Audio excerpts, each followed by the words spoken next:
I'm not like wholly sure on that. As a, there's this one specific moment where I decided I was going to be a musician. So I grew up playing my whole life. Like my parents got me piano lessons when I was a little kid, and then I just kind of started playing other instruments, and it kind of fell into my lap. I liked writing. I wanted to be a poet, but it's hard to get published, so one thing led to another, and I figured out that songwriting was a pretty good way to force people to read my poetry. I would actually, before I became a professional musician, I was a horse trainer. That was my job, I trained untrainable horses for clients and gave them back as well-behaved members of horse society.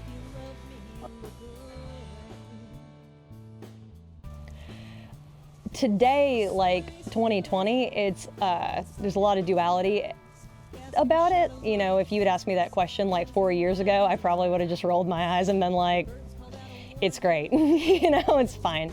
But I feel like female artists are finally kind of getting to stand up and go, hey, we've always been here. Like, this is a thing that we do. And we're kind of granted a little bit more footing to call out bad behavior now, whether it's like misogyny or like inappropriate behavior.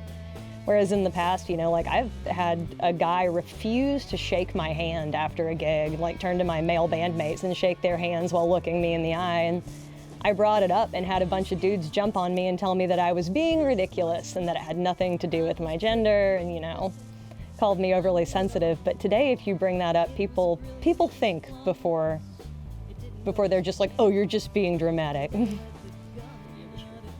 I started pretty young in kind of like a sheltered environment. My bass teacher, when I was like, 12, 13, all the way through high school, was a pretty good champion of me I was the only female bassist I knew in, Opelika, Alabama, but he never treated me differently than his male students. Made a lot of space for me, invited me to come play with his jazz group, and then I became an adult and started to try to join bands as a bassist in my 20s and was denied auditions on the grounds that I was a woman. And even if guys didn't want to come out and say like, oh, we don't want you in the band because you're a girl, they'd say, my wife isn't comfortable with you auditioning.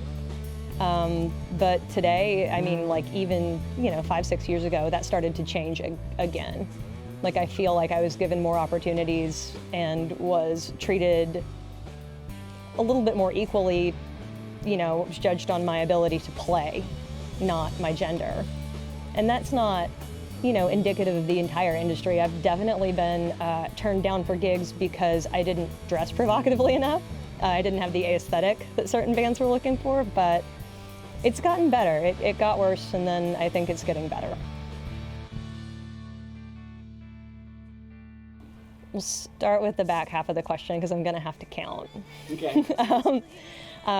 Piano. My parents got me piano lessons when I was little, and that was kind of my first chosen instrument was bass. I was 11 and 12, somewhere around there, and was like, I don't want to play piano anymore. I want to play something else. And my dad was like, okay, well, what do you want to play ideally? And I was like, I'd like to play the bass.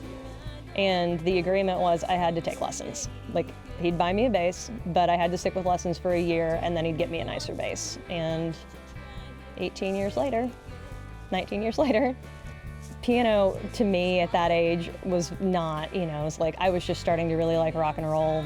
And, in my little preteen brain, piano wasn't rock and roll. I learned better, piano's totally a rock instrument, but at the time. And there was something that was just too cliche about guitar, I think, for me then. But I did learn. I play acoustic and bouzouki, mandolin, violin, pedal steel, probably some trombone. Let's do the count. Okay, all right. Go in order. Can you do them chronologically? I can, actually. That's So piano, bass, acoustic guitar, trombone, trumpet, clarinet, banjo, mandolin, bouzouki, pedal steel, fiddle. It's 11. Am I missing one? 11.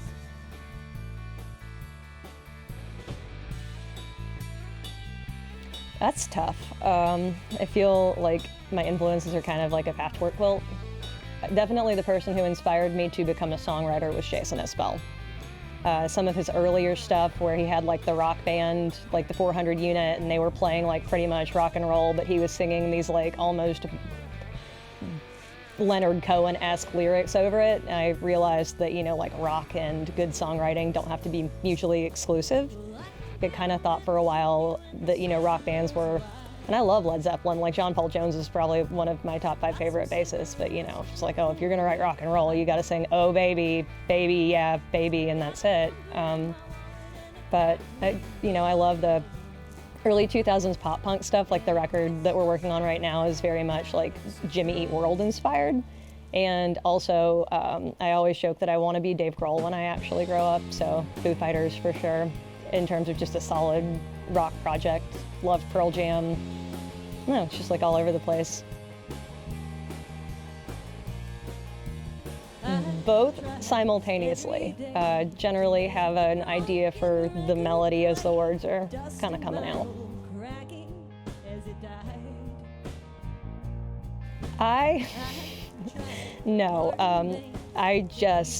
My thoughts roll around in my brain and then they just barf out onto paper in like 5 minutes. But generally it is other people's stories.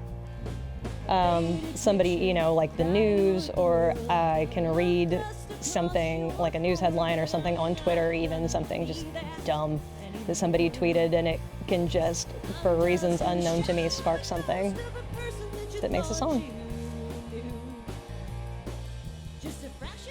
I think that's a loaded question because my guitarist husband is staring at me from behind the camera.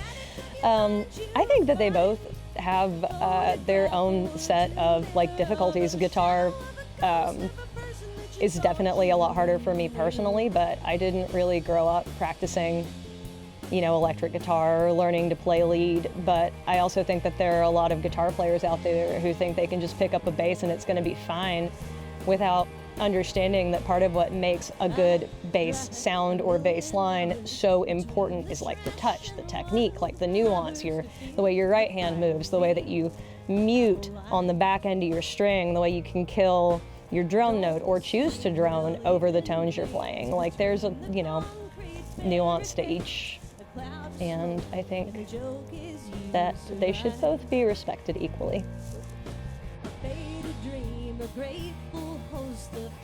Yep, I've got 4 basses. Well, I've got more than 4, but there are 4 with names. I've got a 1989 Thunderbird named Ladybird.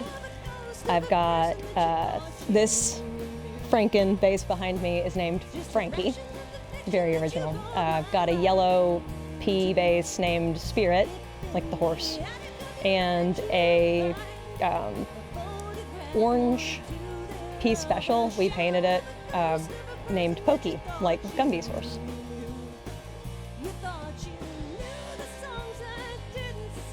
I like them both for different reasons. I'm definitely more neurotic as a studio musician. I really enjoy the process. I think it's a blast. But there is a lot to be said about a good live show. Like a good crowd, good energy, good performance.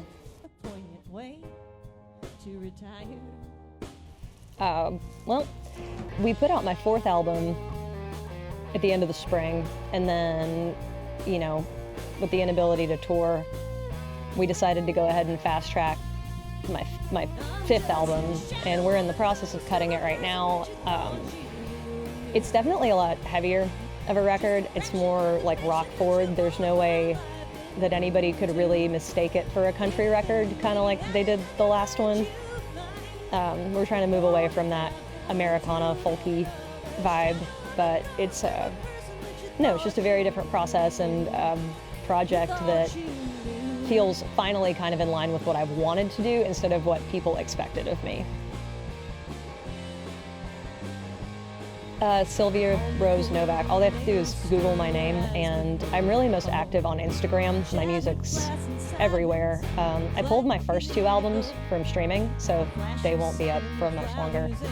But, you know, anywhere that you buy, download, interact with people, I'm generally there, except for Facebook. I got off of that for my sanity.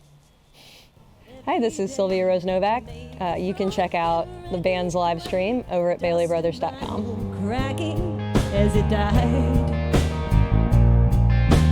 I tried hard in vain to be something you could explain. I stared right at the truth and it lied. A faded picture by